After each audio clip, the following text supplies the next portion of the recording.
there isn't a single adult today that in good conscience would make the argument that America is a more racist or a more white nationalist society than it was when my grandfather was growing up. And yet we're hearing these terms sent around today because what they want to say is that brown people need to be scared, which seems to be the narrative that we hear every 4 years right ahead of a presidential election. Here are some things we never hear. 75% of the black boys in California don't meet state reading standards. In inner cities like Baltimore, within 5 high schools and 1 middle school, not a single student was found to be proficient in math or reading in 2016.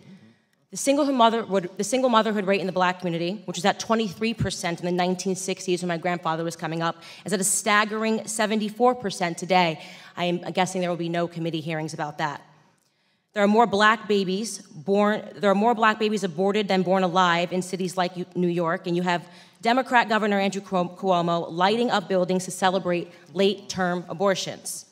I could go on and on, but my point is that white nationalism did not do any of those things that I just brought up. Democrat policies did. Let me be clear. The hearing today is not about white nationalism or hate crimes. It's about fear-mongering, power, and control. It's a preview of a Democrat 2020 election strategy, same as the Democrat 2016 election strategy.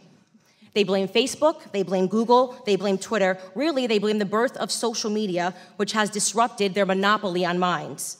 They called this hearing because they believe that if it wasn't for social media, voices like mine would never exist, that my movement Blexit, which is inspiring black Americans to leave the Democrat Party, would have never come about, and they certainly believe that Donald Trump would not be in office today.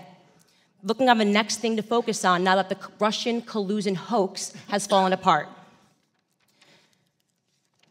What they won't tell you about the statistics and the rise of white nationalism is that they've simply changed the data set points by widening the definition of hate crimes and upping the number of reporting agencies that are able to report on them. What I mean to say is that they're manipulating statistics.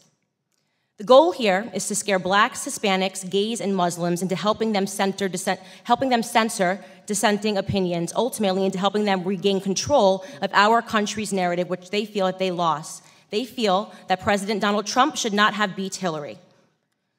If they actually were concerned about white nationalism, they would be holding hearings on Antifa, a far-left, violent, white gang who determined one day in Philadelphia in August that I, a black woman, was not fit to sit in a restaurant. They chased me out. They yelled race traitor to a group of black and Hispanic police officers who formed a line to protect me from their ongoing assaults. They threw water at me. They threw eggs at me. And the leftist media remained silent on it. If they were serious about the rise of hate crimes, they may perhaps be examining themselves and the hate that they have drummed up in this country. Bottom line is that white supremacy, racism, white nationalism, words that once held real meaning, have now become nothing more than election strategies. Every 4 years, the black community is offered handouts and fear. Handouts and fear. Reparations and white nationalism. This is the Democrat preview.